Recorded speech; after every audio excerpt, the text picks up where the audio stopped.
안녕하세요. 증시와이드의 최혜린입니다. 8월 마지막 거래일 뉴욕 증시가 하락장으로 마쳤네요. 오늘 밤 노동절로 인해 휴장하는 데다 시리아 사태에 대한 관망세가 짙으면서 거래량도 적었다는 분석이 있습니다. 이제 추가 날씨가 보여지고 있는데 9월입니다. 불확실성이 크다라고 해서 위기설이 불거지고 있는 9월 어떤 모습을 보여줄까요? 특별히 9월 마지막 주 목요일, 금요일 지난주에 외국인들이 아주 강력한 일주일 가까운 매수세를 보여준 덕분에 코스피가 저항선을 넘어 1920선까지 안착해 있는데 첫 거래일 잠옷 기대가 됩니다. 먼저 뉴욕 증시 마지막 거래일 8월 모습부터 확인시켜 드리겠습니다.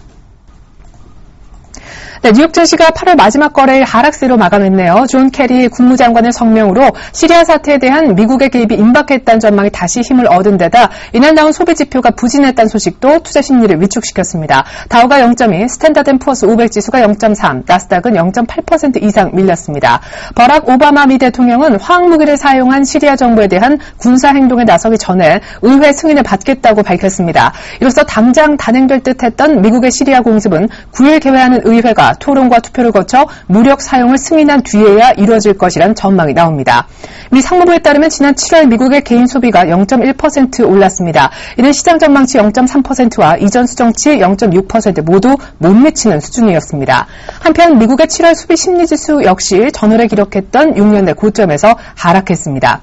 유럽도 하락세로 장을 마쳤더군요. EU 집행위가 내놓은 8월 경기 신뢰지수가 기대 이상이었음에도 불구하고 영국의 시리아 제재안이 무산되면서 유가가 하락했고 이것이 원유와 에너지 기업들의 주가 하락으로 이어지며 증시를 끌어내렸습니다. 한편 중국의 제조 PMI는 2달 연속 올랐습니다. 중국 국가통계국은 8월 제조 PMI가 51을 기록했다고 발표했는데요. 이는 전월의 50.3은 물론 전문가들이 예상했던 50.6도 훌쩍 웃도는 것입니다. 이로써 최근 고조됐던 중국 경제 성장세 둔화 우려는 한층 더 누그러지게 됐습니다. 참고로 오늘은 HSBC가 집계하는 중국의 8월 PMI 확정치도 장중에 나오는데요. 투자하시는데 참고하셨으면 좋겠습니다. 1부에서 준비한 소식부터 보여드리죠.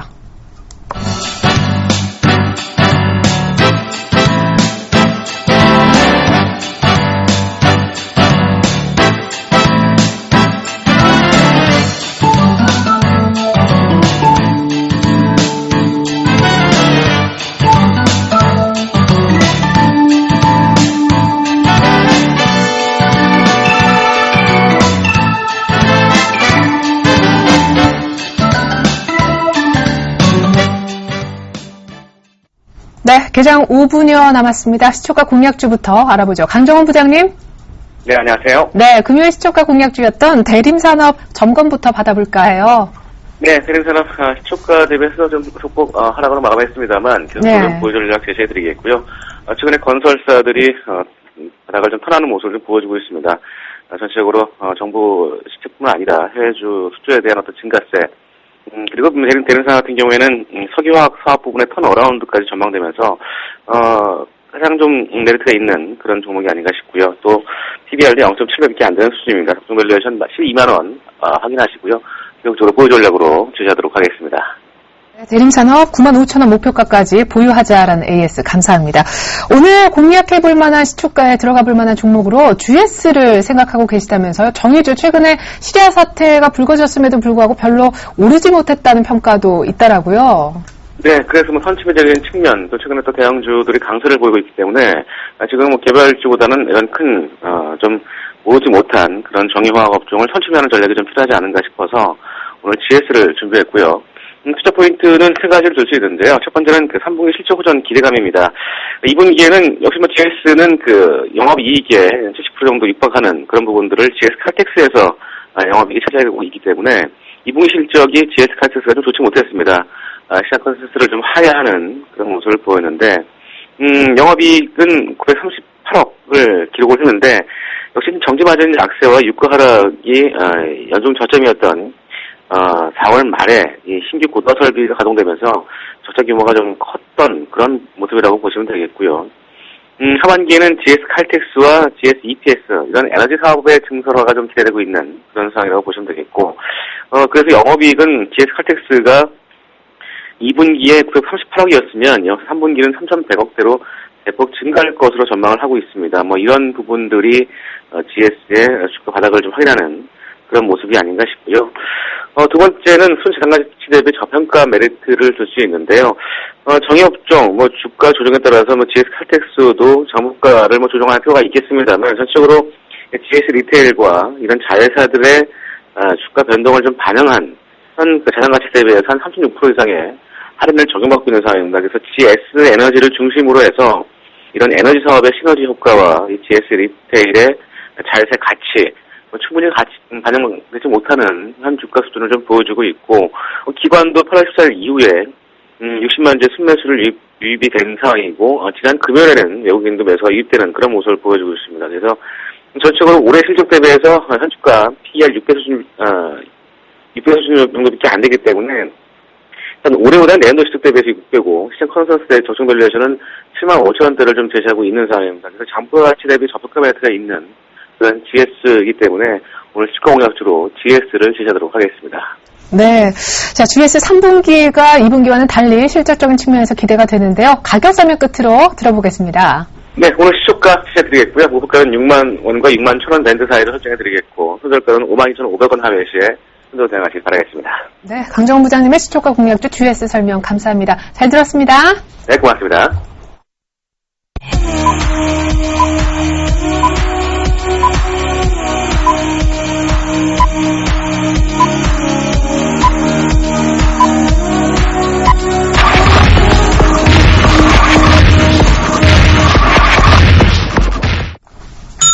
네, 이제 9월 첫 거래 시작이 됐습니다. 코스피가 1920 경기선을 훌쩍 뛰어넘었었죠. 의외로 선전했습니다. 8월달 거의 밀리지 않았던 데 반해 미국의 S&P 500 지수는 3%가량 되는 월간 하락률을 보이면서 2012년 9월 이후 가장 부진한 한 달을 보냈다고 하는데, 이렇게 선전하는 한국 증시가 9월 불확실성 속에서도 위기를 잘 넘고 또 한 번의 선전을 이어갈 수 있을까. 무엇보다 금요일 장 막판 동시효과에서 외국인들이 2,500억 추가로 매입해줬는데, 오늘 외국인들 수급과 지수대 역시 궁금합니다.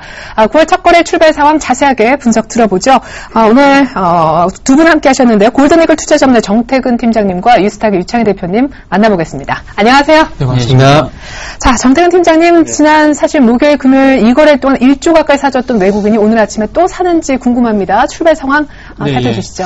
지난주 금요일에 언급을 하셨듯이 장막판 쪽에서 프로그램 매수 그리고 외국인의 매수가 대량 유입이 되게 되면서 1% 정도 상승 마감하게 되면서 1926포인트 마감했었는데, 오늘 같은 경우 전일 종가 수준에서 지난주 금요일 종가 수준에서 현재 출발을 하고 있습니다.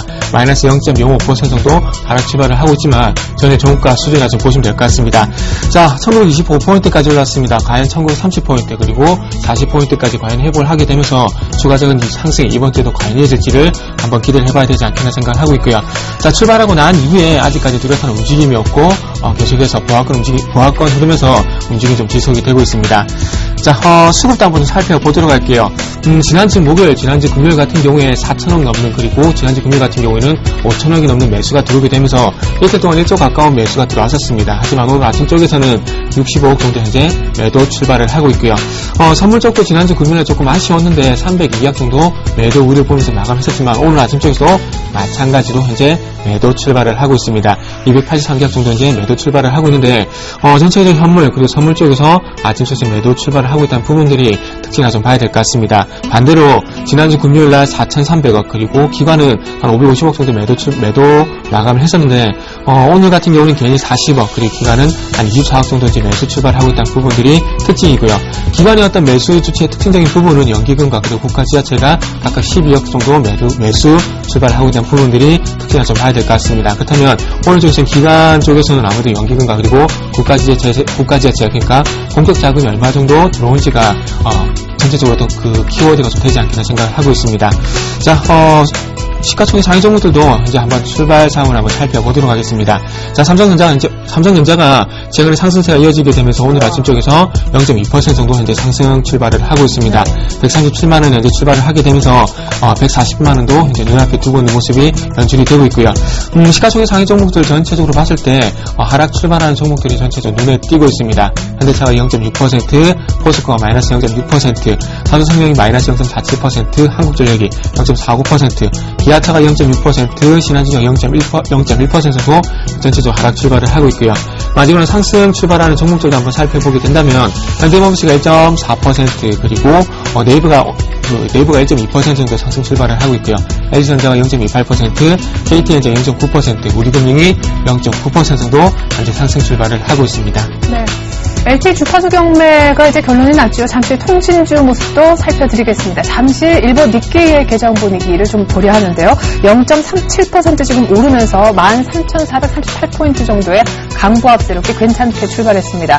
금요일날 일본장은 산업생산 부진 때문에 약간 눌리는 모습이었지만 8월달 CPI가 상당히 인상적으로 올라왔었죠. 잠시 후에 일본 얘기도 김동섭 이사님과 함께 나눠볼 예정입니다. 자, 코스닥의 개장 분위기, 특별히 금요일날 외국인들의 매도가 너무 컸는데요. 네, 코스닥 시장이 요즘 좋지 못하죠. 예. 코스피 시장은 지난주 수요일 저점 대비해서 3% 이상 올라왔었습니다만은, 코스닥 시장 같은 경우는 오히려, 오르긴 올랐었습니다만은, 전체로 봤을 때는, 그냥 하락을 제한하는 모습으로 마감됐다는 부분들 좀 바라봐야 되지 않을까 생각을 하고 있습니다. 다만 이제 우리가 코스닥 시장에 대해서 제가 지난주도 한번 잠깐 언급을 해드렸던 게 기억이 나는데, 이게 이제 하락 세기형으로 지금 진행이 되는 것일 수도 있다. 만약에 그렇다라면은 이게 조금만 더 조정이 잘 마무리된다라면은 한번 강하게 올라올 수도 있지만은 좀 하락 세기형이라고 100% 말하기에는 조금 아쉬운 감이 있기 때문에 일단은 상대적으로 조금은 코스피 대비해서 약세를 좀 뛸 수 있다라는 거 좀 지켜봐야 될 것 같고요. 일단 오늘 같은 경우는 0.4% 상승을 해가지고 518.88포인트에서 주가가 형성되고 있습니다. 5일선을 약간 저항을 맞고 있는데 오늘 520포인트 이상으로 올라올 수 있는지 여부를 좀 봐야 될 것 같고요. 그게 아니라 그러면은 현재 지수대에서 혼조세 구간을 뛰면서 마감할 가능성이 좀 높다라는 거 언급을 해드리고 싶고요. 시가총액 상위 정보를 보신다면 아침부터 셀트리온이 조금 급등락을 반복하고 있습니다. 보합 출발해가지고 장중에 4%, 그러니까 시작하자마자 4에서 5%까지 올라왔다가 지금 다시 2.5%대에서 주가 변동성이 지금 거래량을 폭발시키면서 주가 변동성이 발생하고 있다는 거, 지난주에 이어가지고 오늘도 그러한 모습을 띄고 있다는 거 살펴보셨으면 좋겠고요. 기타 파라다이스, 서울반도체, 그리고 SK 브로드밴드, 태용, SFA 등은 상승세를 보여주고 있고요. 반면에 이제 CJ 홈쇼핑, GS 홈쇼핑, 다음 동서 같은 종목군들은 소폭 약세나 아니면은 보합권, 그러니까 혼조세를 띄고 있다라고 좀 보시면 될 것 같으세요. 일단 코스닥 시장 같은 경우는 오늘 같은 경우는 일단 선방하고 있다라는 거 말씀드리고 싶고요. 수급을 보신다라면은 지금 코스닥의 수급이 외국인이 20억 정도 매도가 나오고 있고요. 기간도 한 7억 정도 매도가 나오고 있는데, 우리가 지난주에 보신다라면은 외국인이 거래소는 일주에 4천억을 순매수했습니다. 일주일 동안. 근데 코스닥은 1,200억 가까이 순매도가 나왔죠. 네. 문제는 그 1,200억 정도에서 한 800억 가까이 혹은 700억 정도는 목금 이틀 동안에 외국인이 좀 강하게 나왔다는 부분들. 그래서 일단 외국인이 수급이 좀 돌아서야지 코스닥도 좀 살아나갈 수 있다고 말씀드리고 싶고요. 네. 다만 외국인의 매도가 이따가도 말씀드릴 거지만은 전 종목을 매도한 게 아니라 몇몇 종목군들, 예를 들어 셀트리온이라든지 이런 종목군들의 제한을 해서 이쪽으로 매도가 집중해서 나왔기 때문에 이런 부분들이 해소가 된다라면은 코스닥 다시금 좀 살아날 수 있다라는 걸 좀 언급해드리고 싶습니다. 예. 자, 어느 정도인지 좀 하방을 다졌던 코스닥의 반등을 한번 기대해보자. 9월 첫 거래일에 그런 얘기 나왔네요. 이번엔 서울 외환시장 개장 분위기 살펴보겠습니다. KB 외환선물 정경팔 팀장님 안녕하세요. 네, 안녕하세요. 네, 주말에 나온 우리 8월의 한국 수출 성적도 꽤 괜찮았었는데 오늘 1,110원대가 확실하게 아래쪽으로 열리는 모습이네요. 네, 오늘 서울 외환시장은 지난 금요일 종가 대비 2원이 하락한 1,108원에 개장했고요. 개장 이후 1,107원 60전까지 하락한 후에 다시 반등하면서 이 시간 현재는 개장가보다 소폭 상승한 1,108원 20전에 거래가 되고 있습니다. 따라온 환율은 지난 금요일 서울시장에서는 장중 저점인 1,108원 30전에서 추가 하락에 막히는 모습이었는데요. 오늘은 이 수준보다도 추가 하락이 진행되면서 하락 압력이 다소 커지고 있는 모습입니다. 지난 주말 뉴욕 시장의 특징을 잡아본다면 시리아 사태에 대한 불안감이 완화되었다는 것인데요. 이로 인해서 유가와 금 가격 등 상품 시장이 다소 하락했고요. 상품 시장의 하락은 뉴욕 증시의 하락으로 이어지면서 외환 시장에서 위험 통화들은 약보 합세를 보였습니다. 그러나 지난 주말에 발표된 미국의 경제 지표 가운데 시카고 PMI 지수나 미시간대 소비자 심리 지수는 호조를 보였지만 개인 소비와 소득이 부진하게 나오는 등 혼조세를 나타냈는데요. 이 점이 외환시장에서는 엔화와 스위스프랑 등 안전통화들의 강세로 나타나면서 전체적으로는 다시 한번 엔캐리 트레이드와 스위스프랑 캐리 트레이드 포지션이 확장되는 모습을 보였습니다. 이번 주에 외환시장 변수 가운데 가장 주목할 만한 것은 이번 주 금요일에 발표되는 미국의 8월 고용지표이고요. 그 다음으로는 호주와 유럽 중앙은행 등 주요국 중앙은행들의 통화정책 회의가 되겠습니다. 미국의 8월 고용지표와 관련해서 시장은 실업률은 7.4%로 전월 대비 큰 변화가 없을 것으로 보고 있고요. 반면에 비농업 부문 고용 증가 규모에 있어서는 18만 명을 예상하고 있는데요. 설문조사에 따른 범위를 보게 되면 적게는 14만 5천 명에서 많게는 22만 명에 이르고 있습니다. 8월 고용지표는 9월 FOMC 회를 앞두고 발표되면서 그 어느 때보다도 중요성이 부각되고 있는데요. 미국의 고용 상황이 매우 의미 있는 수준으로 부진하게 나오지 않는 한 이번 9월에 양적 완화 축소가 진행될 가능성은 매우 높을 것으로 시장은 내다보고 있습니다.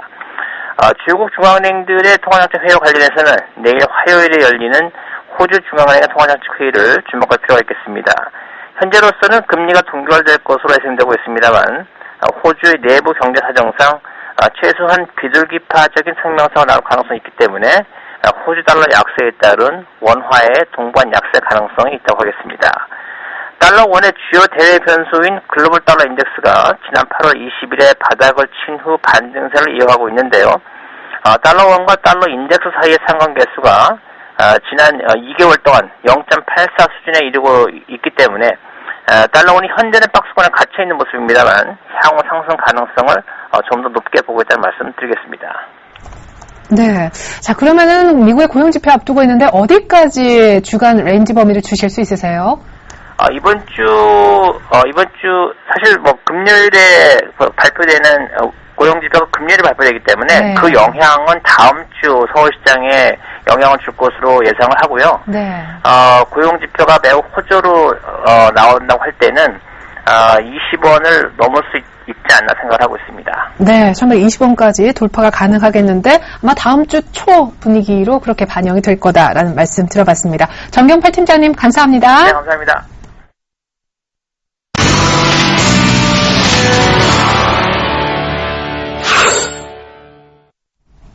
네, 외국인들이 아직은 사는 것이 보이지 않는 아침인데요. 이어서 고스트의 작전 타임 들어보시겠습니다. 한국밸류21 이르코 대표님 안녕하세요. 반갑습니다. 네, 9월 첫 거래 약간 숨고르게 하는 코스피의 모습인데 작전 세워주시죠. 네, 일단 지난 금요일에 다우지수가 미국 시리아 공격으로 공격에 대한 불확실성으로 해서 하락 마감을 했는데 이번 주가 상당히 좀 중요한 변곡 라인에 들어왔다고 지난 시간에 좀 말씀을 드렸었죠. 다우지수가 경지선인 121선을 이탈한 게 벌써 8거래일째인데 여기서 돌려 세우냐 아니냐 어떤 악재로 이슈화가 되는 추가 하락의 빌미를 만들면서 201선이죠. 14,300에서 400포인트까지 하락을 하냐 상당히 좀 중요한 구간에 들어왔다라고 좀 말씀을 드렸는데 일단 지난주 다우지수 주봉 차트를 좀 보시면 4주 연속으로 18원 음봉을 만들어낸 모습이죠. 지금 파란색 선을 정확하게 지지하고 있는 다우지수의 모습인데 이 파란색 선하고 형광색 라인이 상당히 좀 갭이 많이 벌어져 있기 때문에 이번 주에 이 파란색 라인 14,750포인트 정도 구간을 이탈하게 된다면 상당히 좀 안 좋은 흐름도 가능한 구간이다라고 좀 생각이 들고요. 이 구간을 지지하게 된다면 제차 일봉에서 121선을 현재 지지를 하고 201선을 지지를 하고 있는데 서서히 지지를 받으면서 지루한 박스권으로 구간으로 들어갈 확률이 좀 있는 것 같습니다. 다만 모멘텀 보조 지표죠. MACD 오실레이터나 RSI는 아직까지는 좀 하락 추세인 것 같고요. 가장 중요한 게 좀 월봉이라고 좀 말씀을 드렸어요. 월봉 차트를 좀 보시면 오늘이 9월에 시가를 형성하는 첫 거래일인데 일단 다우지수가 8월에 사상 최고치에서 전달의 저점을 이탈하는 그러니까 상승의 연속성을 이어나가려면 3월 봉선, 5월 봉선, 일봉으로 이야기하면 3일선, 5일선이에요. 가장 상승의 기초적인 지지선들을 지지하면서 상승을 해야 되는데 이 라인들을 사상 최고치에서 한 방에 무너뜨리면서 전달의 저점까지 이탈하는 모습이 좀 나와주었기 때문에 이번 달을 시작하는 다우지수의 시가가 상당히 좀 중요하다. 왜 그럽니까? 우리가 종목에서도 강하게 예를 들어서 10%를 가든 상한가를 가든 어떤 종목이 강하게 가려면 어떻게 갑니까? 갭상승을 하면서 가죠. 갭상승으로 가거나 보합에서 출발을 해야 하는데 마이너스 출발하게 되면 어떻게 되죠? 상대적으로 약하단 말이죠. 똑같아요. 종목이나 지수나 해서 다우지수가 오늘 저녁에 어떤 출발을 하는지, 플러스로 출발하는지 마이너스로 출발하는지에 따라서 어느 정도는 이번 달의 움직임을 좀 예측해 볼 수 있을 것 같고요. 이 방법이 뭐 단순한 것 같지만 지금 사상 최고치에서 첫 음봉이 나왔고 하방으로의 갭이 어느 정도 큰 상황이기 때문에 우리가 첫 달부터 좀 강하게 하락을 한다면 이번 달은 전략 후강이 될 가능성이 높다라고 좀 보시면 되겠고요. 거꾸로 강하게 상승을 한다면 5월 봉선을 회복하는지 상당히 중요하다라고 좀 이해를 하시면 되겠습니다. 그래서 제가 자꾸 다우지수를 말씀드리는 게 우리 증시가 현재 상대적으로 좀 강한 강세를 보이고 있지만 결국에는 현재 좀 상당히 중요한 구간이 들어왔어요. 그러니까 지난 시간에 말씀을 드렸던 게 우리 지수가 121선을 돌파하는지 체크하자라고 좀 말씀을 드리면서 이런 말씀을 드렸어요. 단순히 누구나 알고 있는 121선을 돌파하는지가 아니라 차트를 잠시 보시면 6월 달에 양적완화 불확실성으로 우리 증시가 1770포인트까지 하락을 했는데 재차 상승했던 구간이 201선이죠. 1939포인트인데 그 다음에도 재차 눌린 구간에서 상승과 하락을 반복한 이후에 201선을 돌파한 듯 했지만 121선에서 맞고 떨어지는 모습. 그러니까 정고점을 돌파를 못했죠. 그 이유가 이번 구간이라는 것이죠. 지금 201선을 저항 안착 돌파 시도를 세 번째 하는 구간이기 때문에 더 중요한 것 같다. 해서 사실 지난주 금요일에 이왕 강하게 좀 치고 가는 거 201선 1939포인트까지 정고점까지 한 방에 좀 돌파를 해줬으면 상당히 좀 의미가 있었을 텐데 조금은 아쉬운 상승이었다. 그래서 여러분들 오늘 체크를 하셔야 할 포인트가 정고점이죠. 201선 1939포인트를 돌파하면서 상승을 해준다면 눌림에는 매수할 구간이 맞는 것 같고 거꾸로 201선을 돌파하지 못하고 맞고 떨어진다면 상당히 좀 지루하게 좀 지수가 흘러갈 것 같습니다. 그래서 다음 주에 시리아 공격에 대한 지속적인 호재나 악재 뉴스라든지 미국의 8월 고용지표라든지 G20 정상회의에 좀 주목을 하면서 대외적인 부분들을 좀 체크를 하셔야 했고요. 사실 우리 증시가 상승했던 이유 중에 하나가 외국인들의 매수였죠. 그동안 외국인들이 자신들의 좀 유리한 포지션으로 선현물을 매수하면서 구축을 했었는데 시리아라는 변수가 나오면서 손해를 좀 보기 싫었는지 더 강하게 매수했다는 것인데 선물이 소폭이 좀 매도가 나왔거든요. 앞에서 말씀드렸지만 대외적인 이슈로 인한 다우지수의 변동 체크도 좀 중요하겠지만 오늘 일단 지수가 하락 출발을 하고 있기 때문에 외국인들이 선물을 지속적으로 좀 매도하는지 상당히 유심히 좀 봐야 볼 포인트지 않나 좀 이렇게 판단하고 있고요. 코스닥은 셀트리온을 제가 좀 지속적으로 좀 말씀을 드렸어요. 사상 최고치에서 상한가할 때도 매수하고자 하시는 분들 좀 정말 뜯어 말리고 싶다라고 좀 말씀을 드렸는데 다 기억하실 겁니다. 그때 트레이닝 하시는 분들도 정고점 윗꼬리까지만 매매를 하자. 그래서 주봉 차트를 보시면 그때 트레이닝 하신 분들도 정고점 윗꼬리까지만 트레이딩 하자고 말씀을 드렸는데 이 윗꼬리들 이 개인들 전부 다 대롱대롱 매달려 있다고 계속해서 말씀을 드렸습니다. 그래도 매수하셔서 지금 하한가까지 쳐박은 주식을 진짜 코스닥 시총 1위라고 하는 것도 진짜 금융당국이 뭐 하고 있는지 모르겠지만 진짜 어이없는 주식 이런 주식 때문에 진짜 코스닥 시장 분위기가 개판이 되고 있다고 지금 금요일에도 좀 말씀을 드렸는데 코스닥도 당분간은 이 셀트리온의 변동성 여부에 따라서 상당히 좀 달라질 것으로 좀 판단이 되고 있지만 다시 정고점까지 가는 거는 사실상 불가능하기 때문에 리스크 관리 오늘 좀 상승 출발을 하고 있지만 리스크 관리에 좀 초점을 맞추시고 보유주 관리로 보유주 위주로 대응 매매하시는 걸 좀 강조를 드리겠고요. 아무쪼록 9월장도 여러분 파이팅입니다. 오늘 작전 타임은 여기까지입니다. 고맙습니다. 네, 지금까지 한국밸류 21 이두코 대표님의 작전 타임 들어보셨습니다.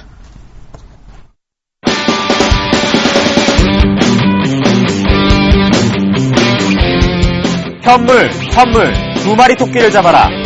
한 땀 한 땀 계좌 수익률을 올려주는 선무랑 김도영의 알파라이징 스타클럽. 지금 함께 하시죠.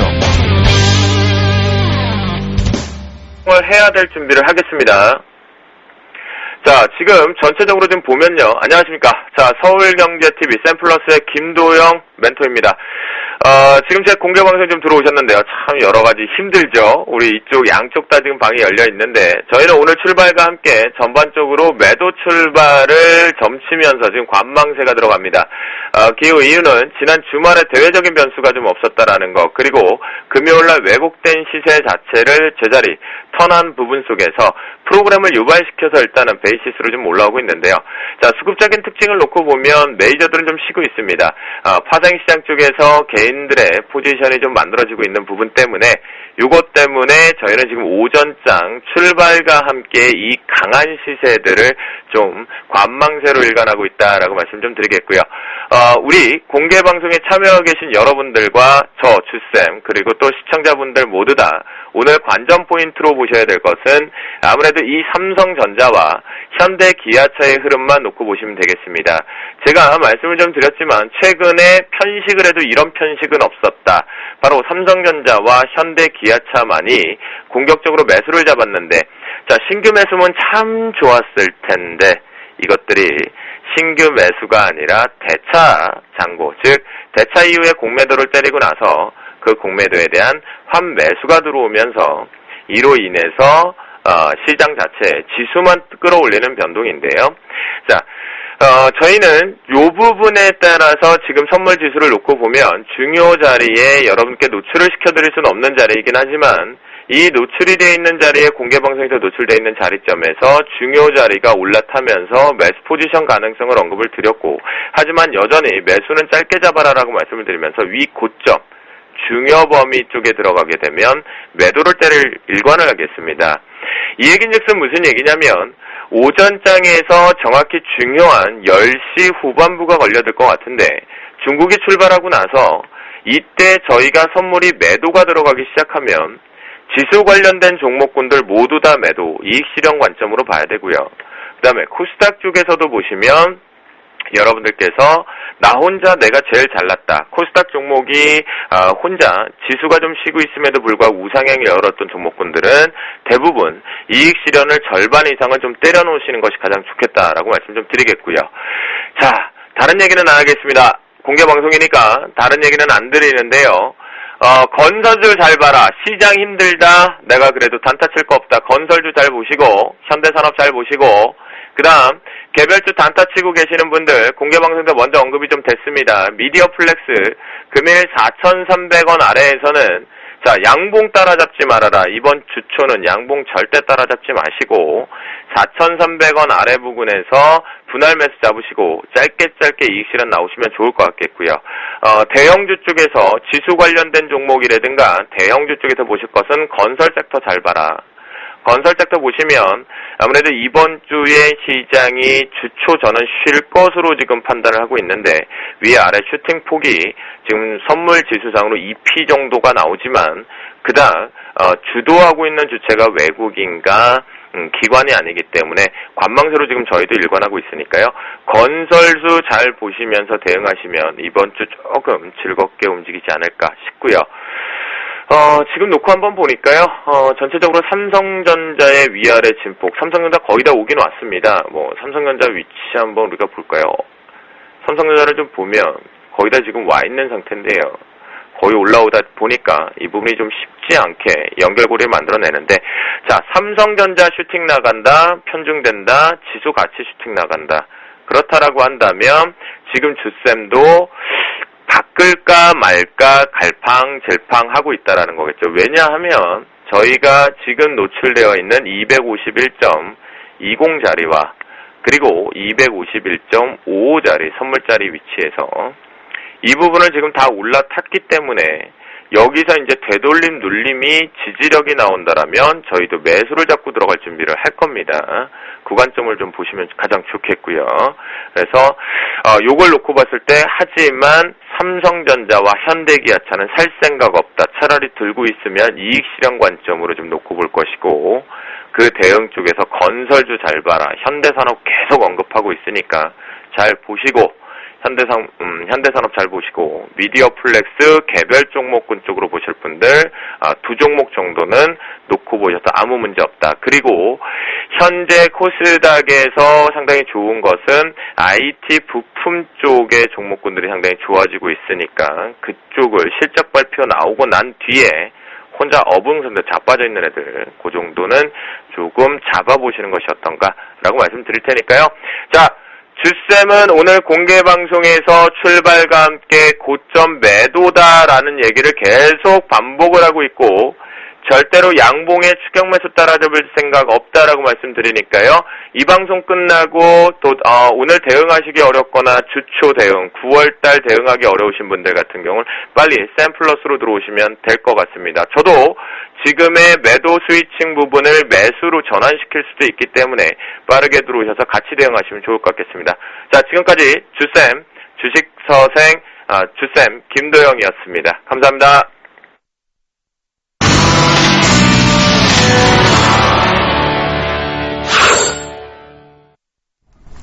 네, 오늘 혼조세로 9월 첫 거래일 출발했었는데 현재 코스피 상승 전환하는데 성공했습니다. 외국인이 빠르게 시장 다시 사주고 있고요. 기관의 매수가 외국인보다 한 5배나 현물 기준 많이 들어옵니다. 외국인의 코스닥 매수도 다시 재개됐습니다.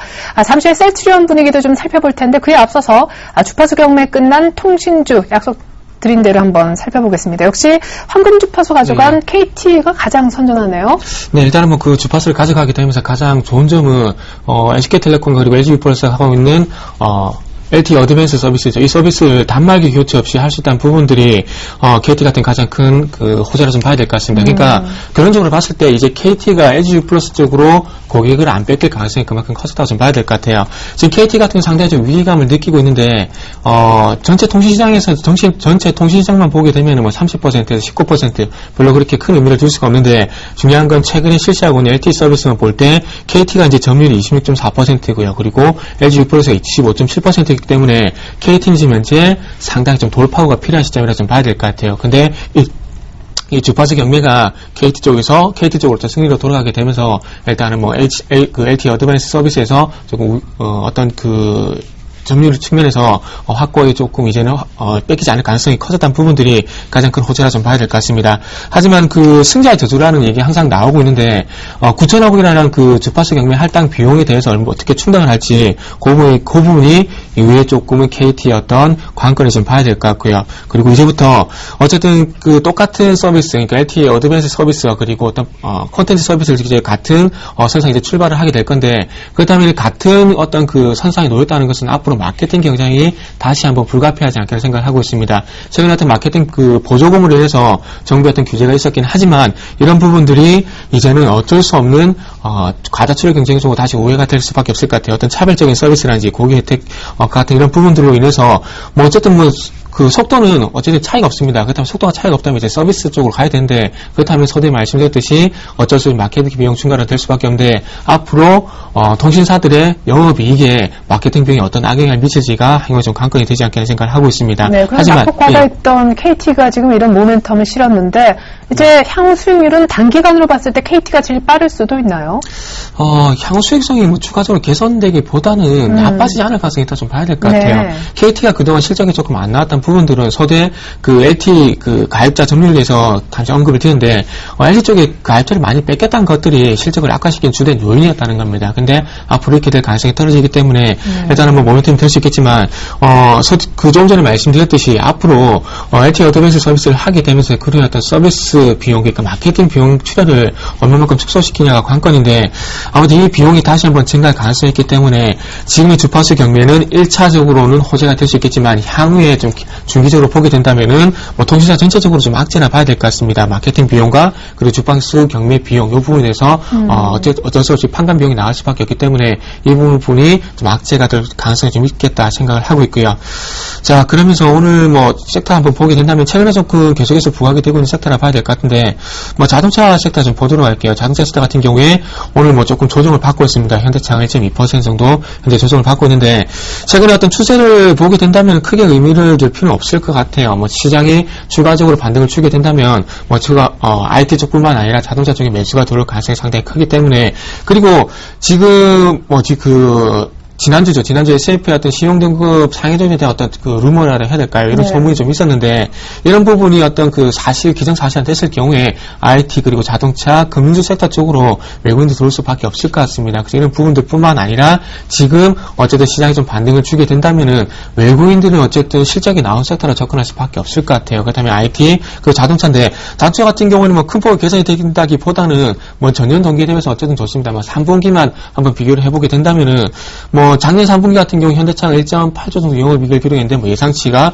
뭐 2조 900억 정도 되더라고요. 그래서 어쨌든 시장이 반등을 주게 되면 어떤 개선세 쪽으로 들어가게 된다면은 어쨌든 실적이 나오는 섹터 쪽으로 관심을 가질 수밖에 없을 것 같아요. 그래서 그런 부분들을 볼 때 오늘 조정은 크게 의미를 둘 필요는 없지 않겠나 생각을 하고 있고요. 그 마지막 한 종목만 좀 보게 된다면은 삼성 SDI 좀 먼저 좀 보도록 할게요. 삼성 SDI를 좀 봐야 되는데. 네, 금요일에 급락했었죠. 예, 그렇죠. 급락하면서 오늘도 1.7% 정도 하락을 하고 있는데, 다시 한번 JP모간이 좀 발목을 잡고 있습니다. 그 삼성전자가 155만에서 1차적으로 충격을 받을 수밖에 없었던 이유가 JP모간에서 조금 안 좋은 리포트가 좀 나왔었는데, 이번에도 삼성 SDI 충격을 조금 악재가 되고 있는 부분이 그 JP모간을 봐야 될 것 같아요. 일단은 그 두 가지 이유를 좀 제시를 했더라고요. 일단은 지금 그 삼성 SDI 같은 경우에 BMW와 그리고 GM 쪽으로 지금 이제 전기차 부품을 납품을 하고 있습니다. 근데 이 부분이 테슬라 쪽으로 이어질 것이라는 그런 기대감 때문에 최근에 급등이 있었는데, 이 부분이 올해 안에는 조금 힘들 것이라는 그런 리포트를 좀 냈고요. 그리고 뿐만 아니라 올해 그 BMW의 2차 전지 부품을 한 3만 대 정도 공급할 것이라는 얘기가 있었는데, 3만 대 공급도 조금 힘들 것이다. 이런 두 가지 근거를 제시를 하게 되면서 지금 이제 전체적인 의견을 비중 확대해서 중립적으로 좀 하향 조정을 했는데, 이 부분이 조금 삼성의 SDI 좀 악재나 좀 봐야 될 것 같아요. 그래서 지금 가격대를 보게 된다면 16만 8천 원 정도, 16만 5천 정도 가격권, 지난번 늘목 구간이 현재 형성이 되고 있는데, 지금 중요한 것은 외국인의 어떤 수급을 아무래도 좀 봐야 되지 않겠나 생각을 하고 있고요. 그리고 기술적으로 봤을 때 16만 5천 원 가격대 지금 그러니까 눌림목을 보였더니 이 가격대를 과연 지켜줄 것인가, 그 부분을 좀 체크를 해봐야 될 것 같습니다. 네, 감사합니다. 이번에는요, 코스닥의 대장주이자 금요일날 하한가를 결국 갔었던 셀트리온 한번 보도록 하겠습니다. 셀트리온 그래도 오늘 급반등이 또 나오네요. 정말 개별주처럼 움직이고 있어요. 그러게요. 오늘 아침에 제가 말씀드렸던 것처럼 셀트리온이 주가 변동성이 좀 심하다고 말씀드렸는데요. 지금 8%대 상승세를 보여줬다가 다시 7%대, 어쨌든 한 9에서 한 7%대를 오고 가고 있는 것 같아요. 만약에 이 기세로 움직이면 오늘은 반대로 또 상한가 근처에서도 마감도 할 수 있다는 부분들 좀 생각을 해봐야 되지 않을까 생각을 하고 있는데, 일단 뭐 지난주에 빠졌던 이유가 뭐 셀트리온 제약 모두 외국계 공매도 우려감이 나와가지고 좀 이틀 연속 급락이 나왔었죠. 거기에 대해서 이제 반발 심리가 좀 작용하고 있는데, 주가는 좀 확인을 해야 됩니다. 이게 다시금 다시 6만원, 6만 5천원까지 올라갈 수 있느냐라고 그런 기대감 갖기보다는 일단은 얼마나 빨리 5만원 이상을 회복할 수 있는지, 5만원 이상 회복하고 나서 주가가 좀 안정화를 띈다라면은 주가의 방향성 얘기할 수 있지만, 지금 같은 경우는 급락 뒤에 나오는 1차 반등일 가능성이 높다라는 거 좀 체크를 하고, 너무 고점에서 따라붙었을 때는 좀 수익보다는 손실이 또 날 수 있다라는 거 언급해 드리고 싶고요. 그리고 이제 화신테크 같은 경우가 이제 그 계열사 새 화신을 좀 매각한다는 기대감으로 인해 가지고 지난주에 혹은 오늘까지 해서 급등락이 계속 연출되고 있다라는 거 언급해 드리고 싶고요. 지난주에 그 뉴스가 나오고 나서 차익 매물이 쏟아졌죠. 오늘도 1차 반등 나오고 있는데, 장중에 한 10%대 올라갔다가 다시 지금 하락하고 있다는 부분들, 그러니까 상승폭을 줄이고 있다는 부분을 본다라면은, 일단은 여기서 추가적인 상승보다는 혹은 약간 흘러내릴 가능성이 높다라는 거 언급해드리고 싶고요. 오전에 한 단 같은 경우는 이제 방수폰에 대한 기대감이 이제 작용하면서 최근에 다시 주목을 받고 있는데, 작년에 이제 갤럭시 3가 생활방수 기능이 있었어요. 갤럭시 노트 2에는 생활방수 기능이 없었는데, 어쨌든 그 고가 휴대폰을 보내는 데 대해서 방수 기능에 대해서 약간 수요가 계속 늘어나고 있다는 부분들. 예전에는 레저용으로 해가지고만 몇몇 제품에만 제한적으로 사용되었던 부분들이 최근에는 상당히 많은 제품에 좀 생활방수라든지 약 1차 방수 정도가 포함이 되고 있기 때문에 그러한 수요 기대감이 계속 작용하고 있는 것이 아닌가라는 생각을 좀 하고 있고요. 그런 걸로 해서 주가 상승은 나올 수 있겠지만, 연초에 많이 올랐던 부분 자리 한 11,000원이라든지 이 자리는 좀 매물대 작용할 수 있기 때문에 추가적인 상승은 좀 확인하면서 대응할 필요가 있다라고 말씀드리고 싶고요. 오늘 같은 경우 좀 엔터주들이 조금 주가가 좀 움직이고 있는 경우가 좀 있는데요. 지난주에 이제 SM이라든지 뭐 YG 엔터, 미디어플렉스 등이 좀 상승세를 보여주려고 한 모습을 띄었었는데 일단 좀 구분을 지어야 될 것 같아요. SM이라든지 YG 엔터테인먼트 같은 경우는 일단은 이제 그 그룹이 이제 조금 변화가 이루어지죠. 네. 그래서 거기에 대한 기대감이 작용하고 있다는 부분들.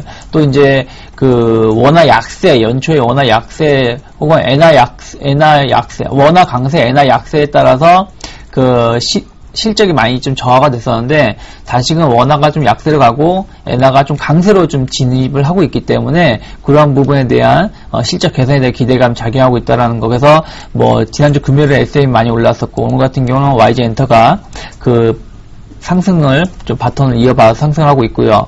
또 이제 미디어플렉스 같은 경우는 이제 어찌됐든 이제 그 미디어플렉스가 올해 제작한 영화들이 나름대로는 그 인기를 끌고 흥행을 하고 있다는 부분들. 그래서 흑자 전환되고 있고 또 하반기에도 좀 흥행 기대감이 높은 영화들이 개봉을 앞두고 있다는 것이 기대감을 작용하면서 상승세를 보여주고 있어요. 다만 지금 봤을 때 4,600원 정도 혹은 4,500원을 강하게 돌파해야지 기존에 한 7월달 고점 때 5,000원 혹은 5,500원대까지 올라올 수 있고 그게 아니라 그러면은 여기서 횡보 장세가 연출될 수 있다라는 거 좀 지켜볼 필요가 있지 않을까 생각을 하고 있고요. 또 영화라면 또 CJ, CGV를 또 빼놓을 수가 없겠죠.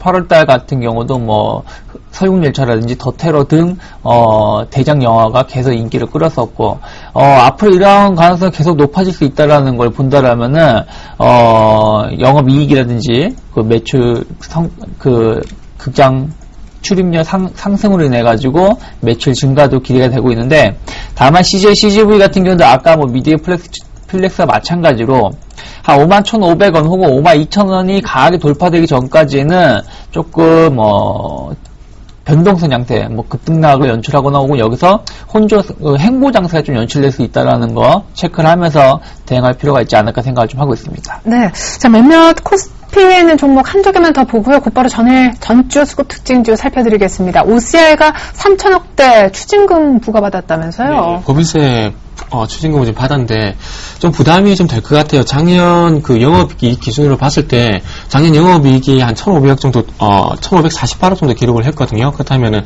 작년 영업이익이 한 2배 정도 되는 법인세 벌금이라 좀 봐야 될 것 같은데 이 페널티가 아무래도 그 납부 방식이 어떻게 되냐 좀 관건이 되겠지만은 부담이 될 가능성이 좀 있을 것 같습니다. 하지만 뭐 긍정적인 부분은 뭐 아침 쪽에서 1.9% 정도 하락을 했었지만은 그 부분을 조금 만회를 하면서 지금 현재 반등을 그 만회분을 하락분을 만회를 하게 되면서 반등을 주고 있다는 부분을 좀 긍정적으로 봐도 될 것 같아요. 뭐 최근에 와서 15만 5천 원 정도 가격권에서 지지력을 보이게 되면서 지금 현재 이 부분에서 하방에서 계속 나오지 좀 보는 게 좋을 것 같고요. 뭐 급락이 좀 나와야 될 어떤 이슈이긴 한데 뭐 급락이 나오지 않고 있다는 부분들을 볼 때 그만큼 최근에 어떤 그 태양광으로 인한 부분들, 그러니까 기존의 폴리시콘뿐만 아니라 태양광 발전 쪽으로 현재 눈 좀 돌리고 있는데 그런 부분들이 조금 부각이 되는 것이 아닌가 좀 생각이 되고 있습니다. 자, 그러면서 그 네이버 아침쪽에 좀 반등을 주고 있는데요. 일단은 그 네이버도 지금 현재 1% 그리고 NHN 엔터테인먼트도 지금 아침 쪽에서 1% 넘는 현재 강세를 좀 보여주고 있습니다. 그래서 전체적으로 상승하고 난 이후에 어떤 급락세가 좀 전체적으로 진정이 되고 있다 좀 봐야 될 것 같아요. 이전에 우리가 분할 성장하기 이전에 한번 네이버에 대해서 한번 얘기를 했었는데, 뭐 네이버 같은 경우는 아무래도 기존에 얘기 드렸던 라인의 성장성이 좀 부각이 되고 있고요. 그리고 NHN 엔터테인먼트 같은 경우에는 뭐 게임 섹터를 좀 가져갔는데 최근에 뭐 모바일 게임들을 비롯해서 전체적으로 좋지 않기 때문에 그런 부분들 좀 영향을 좀 보고 있는 것 같습니다. 그래서 두 종목 다 뭐 일시적인 오늘 하루짜리 좀 반등이나 보는 게 맞지 않겠나 생각을 하고 있고요. 다시 한번 강조를 드리지만은 NHN 엔터테인먼트보다는 네이버가 그래도 조금은 더 낫지 않겠나 생각을 하고 있습니다. 네, 코스피가 보합권 정도에서만 움직이고 있지만 일단 1930선 터치하는 데는 성공하고 있습니다. 전주 수급 특징주 빠르게 보여드리죠. 네. 네, 외국인들이 목요일 금요일에만 1주 가까운 매수세를 아주 강하게 보여줬던 때 삼성전자 역시 가장 강하게 샀고요. 존속회사인 네이버, 그 다음 순위가 현대차, 기아차, 한국전력은 매수 강도는 조금 확연하게 떨어진 모습이었죠. NH엔터를 그렇지만 가장 많이 매도했고요. SK이노베이션에 대한 매도도 KT와 더불어 계속 이어져 오고 있었군요. 이어서 지난주 거래소에 관한 기관 매매 상위주도 보시겠습니다. 많이 사진 않았어요. 1000억대 기껏 샀지만 레버리지 샀고 인버스 팔았고요. 네이버를 또 기관 쪽에서는 오히려 매도했군요. 그 밖에 자동차 관련된 모비스, 기아차 있었고 현대중공업과 LG화학도 매수했지만 삼성전자, 하이닉스, 현대차는 약간씩 파는 모습도 있었습니다. 간략하게 분석해 주시고 조언까지 들려주시죠. 일단은 그 외국인 쪽을 보게 된다면은 지난주 전체 수급에서 특징이 나왔겠지만 IT 자동차를 쓸어 담았다 좀 봐야 될 것 같아요. 그래서 아까도 말씀드렸지만 시장이 좀 개선이 되게 되면서 어쨌든 실적이 나온 섹터가 IT 자동차이기 때문에 그쪽으로도 외국인이 좀 관심을 가지는 것 같습니다. 그리고 기관 쪽 같은 경우에는 코덱스 레버리지 상태도 눈에 띄네요. 시장이 큰 폭의 반등을 주게 되면서 시장 쪽에 좀 접근했다 이렇게 좀 보시는 게 맞을 것 같고요. 그리고 시장의 대장주 현대중공업이라든지 LG와 매수했던 부분들이 좀 특징인 것 같습니다. 자, 마지막으로 오늘장 한마디 좀 드려보고 싶은데 이번 주 같은 경우에는 지난주 이창희 대표님도 언급을 해주셨는데 선물 쪽 동향 좀 계속해서 봐야 될 것 같아요. 단순히 또 선물 어떤 포인트가 아니라 이제 미결제 약정 증가하는 동향을 좀 살펴야 될 것 같은데 지난주 초부터 해서 미결제 약정의 상태가 많이 증가가 되는 상태에 놓여 있습니다. 그렇기 때문에 자칫 여기서 미결제 약정이 큰 폭으로 조금 감소 쪽으로, 그러니까 축소 쪽으로 좀 더 자세하게 얘기 들어보면 청산 쪽으로 가게 된다면은 시장이 조금 흔들릴 가능성이 있기 때문에 이번 주 현물 시장 삼성전자라든지 현대차도 보는 게 중요하겠지만은 선물 쪽에서 미결제 약정 동향도 조금 체크를 하셨으면 좋겠습니다. 네, 감사합니다. 이어서 현재 역시 거래소처럼 쌍끌이 매수세가 유입되고 있는 코스닥의 지난 한 주 수급 특징주 보여드립니다. 외국인들이 내내 팔았었어요. 1000억 정도 이상 순매도를 했던 코스닥의 가장 많이 판 종목은 오늘은 반등하지만 셀트리온이었었고요. 그 다음에 게임빌, 메일유업, 루멘스도 실적이 안 좋게 나왔었죠. 세젠까지 판 모습입니다만은 파라다이스 서울반도체, 특별히 사파이어 테크놀로지에 대한 꾸준한 매수세도 계속 들어오고 있는 것도 특징입니다. 이어서 기관 매매 상위주 지난 한 주 코스닥에 대해서 저희가 좀 정리를 해봤는데요. 함께 좀 공유해보면요. 가장 많이 산 종목은 역시 자동차 부품주 가운데 성우 하이텍이었고요. 하반기 실적 개선 기대 나오는 SM을 두 번째로 많이 샀습니다. 가장 많이 매도한 종목은 외국인은 셀트리온인데 기관은 서울 반도체, 그리고 다음도 조금 수급이 안 좋아지는 것 같아요. 셀트리온도 역시 기관이 같이 팔긴 했군요. 네. 지난주 수급을 보신다면 파라다이스하고 서울 반도체, 사파이어 테크놀로지를 외국인들이 매수를 보여주고 있다는 부분들. 서울 반도체가 일시적인 매도가 나왔다가 다시 매수로 좀 보여주고 있다는 것이 긍정적으로 볼 수 있겠고요. 또 파라다이스 역시 중요한 자리에서 매수가 들어오면서 여기서 잘만하면 추세를 또 전환시킬 수 있다라는 거 좀 언급을 하면서 좀 관심 있게 볼 필요가 있다. 그러니까 파라다이스, 서울 반도체 순으로 좀 관심 있게 보시고 사파이어 테크놀로지는 조금 확인해야 될 부분이 있다라는 거. 4만원대가 어쨌든 지난 5월, 6월달에 저항대였기 때문에 이 자리가 강하게 돌파되는지 여부를 좀 확인하면서 대응할 필요가 있지 않을까 생각을 하고 있고요.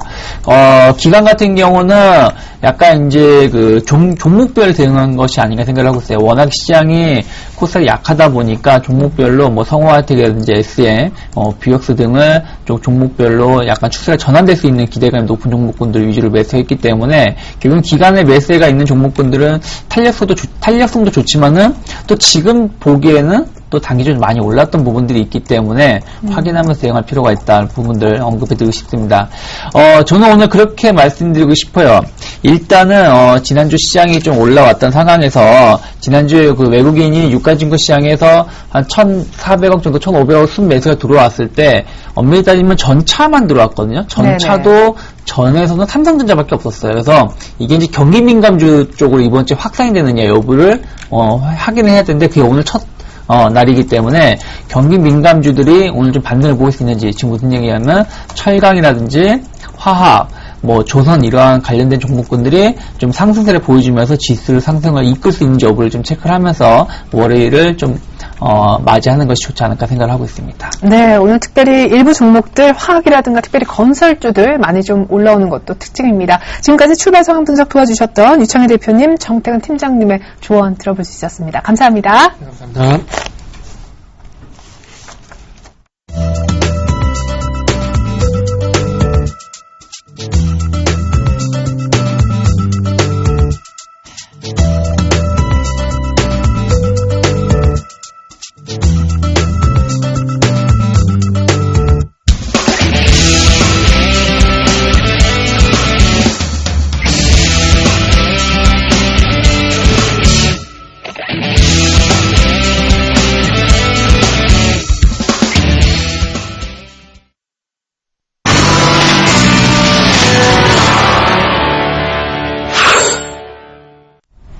네, 계속해서 글로벌 이슈 속 숨겨진 의미 짚어보겠습니다. IM투자증권 김동섭 이사님 불러보죠. 안녕하세요, 이사님. 네, 안녕하세요. 네, 9월에 불확실성이 많지만 일단 시리아 문제부터 업데이트를 좀 해봐야겠습니다.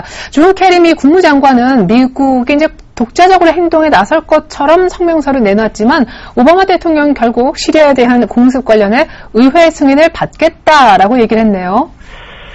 시리아가 그 국민을 상대로 해서 이제 화합문을 썼다라는 그런 악재가 있었죠. 그거로 인해서 미국에서는 이제 그 시리아 공격에 대한 명분을 좀 지었다라고 생각했지만 너무 오바마 대통령하고 행정부가 앞서갔지요. 미국 정부는 아무래도 그 국민의 뜻을 좀 확인했어야 되는데 무작정 한다고 했는데 문제는 뭐냐면 우군으로 생각되는 영국 의회에서 공격을 만류하는 상황이고요. 프랑스만이 따라가겠다 이렇게 되는데 거기서 러시아하고 중국도 반대하고 있죠. 특히 러시아 같은 경우에 시리아에 해군 기지가 있습니다. 그래서 그들이 상당히 좀 이 부분에 대해서 민감한 그런 상황이기 때문에 아마도 미국 정부로서도 완전히 이번에 그 공습을 바로 못함으로 인해서 외교적인 입김이 굉장히 약해졌고 오바마 대통령의 입지도 약해졌다라고 생각이 들었습니다. 이 부분 때문에 그런가요? 주말에 뭔가 공습이 있을 거다라는 그 불안감이 미국장을 지난주 금요일날 상승을 못 시켰어요. 그런데 지금 시간에서 S&P하고 나스닥 선물이 거의 0.7%가 올라오고 있거든요. 그렇다면 일단 시리아에 대한 문제가 시장에서는 바로 해결되지 않겠다라는 부분이고 실제로 미국 그 MBC 설문조사의 결정 미국 국민의 80%는 시리아 공격하기 전에 의회의 동의를 거쳐야 한다고 얘기를 하고 있고 또 응답자 중에 50%가량은 시리아 화학무기 사용에 대해서 미국에 나서 응징할 필요 없다라는 그런 견해를 피력하고 있기 때문에 오바마 대통령이 강수를 둔 부분이 실패로 돌아가서 정치적 실패로 돌아갈 수 있는 부분이 있어서 이것이 시장을 일단 시리아의 어떤 불안감에서 벗어나게 하는 그런 상황이 아닌가라는 생각을 해보고 있습니다. 네, 중국 지표 주말에 나왔더라고요. 중국 국가통계국이 집계한 8월 제조 PMI가 2달 연속 올라서 16개월 내 최고. 오늘 또 HSBC 집계 확정치가 나오잖아요. 중국 통계국에서 나온 그 PMI 지수는 사실 별로 의미를 부여 안 했어요. 왜 그러냐면 항상 그 중국 통계국에서 나오는 거는 50이 넘었거든요. 항상 HSBC가 50을 넘느냐 여기에 포인트가 있었는데 지난번에 HSBC에서 50.1에 대한 얘기가 나왔었거든요. 그렇다 그러면 중국 통계청에 나온 50 이상이 진짜다라는 그 믿음을 갖게 되는 거죠. 아마도 오늘 중국장이 아시아 시장의 견인차가 될 수도 있다라고 판단하기 때문에 오늘 중국이 10시 30분에 시작하는 장에서 만약에 상승에 힘을 준다 그러면 국내장도 같이 따라갈 확률을 좀 열어두고 보셔야 될 것 같고요. 특히 중국장의 기술적 분석으로 봤을 때 제가 볼 때는 지금 한 2,100이 안 됐지만 3,700까지는 상승할 수 있는 공간을 열기 시작했다라고 판단하기 때문에 아마 큰 상승을 위한 전초전의 어떤 재료들이 나오는 것이 아니냐라고 생각하면 맞지 않을까 판단하고 있습니다. 시리아 이슈가 약화되는 분위기 속에 중국이 오늘 장중에 분위기를 더 띄울 수 있다 하셨는데 이미 코스피가 박스권 상단인 1930포인트에 와 있습니다. 여전히 사는 외국인, 시장 전략 한 말씀 들어보겠습니다. 오늘 우리나라 굉장히 중요한 자리죠. 기술적으로 이제 박스권을 돌파하느냐 안 하느냐에 대한 부분인데 외국인들의 현물 매수세가 오늘도 한 150억이 진행되고 있습니다. 물론 장 초반이라 좀 지켜봐야 되겠지만요. 외국인들의 모습을 보면 지금 들어온 것은 단기적으로 수익을 좀 내기 위한 헤지펀드의 행위가 아닌가 싶습니다. 전 세계를 돌아다니면서 요즘 계속해서 수익을 내고 있는 그들인데 그렇게 되면 우리나라 같은 경우에는 어설픈 상승은 없을 것이다라고 판단하고 있고요. 가장 중요한 것은 만약만 외국인이 들어오는 게 확실하다면 환율이 되게 중요하거든요. 환율은 제가 보는 기술적으로는 무너졌습니다. 이렇게 되면 환율은 1,106원 정도 되는데 제가 보는 견해로는 1,050원대까지 밀릴 확률을 열어두고 봐야 될 것 같고요. 그 얘기를 우리나라장이 아시아 시장이나 글로벌 시장에서 차별화된 장이 조만간 연출될 것이다라고 생각하면 맞지 않을까라고 판단하고 있습니다. 예, 감사합니다. 지금까지 김동섭 이사님의 조언 전망 들어볼 수 있었네요. 잘 들었습니다. 네, 감사합니다. 네, 1930에 정확히 코스피가 걸려 있습니다. 전 2부로 다시 오겠습니다. 고맙습니다.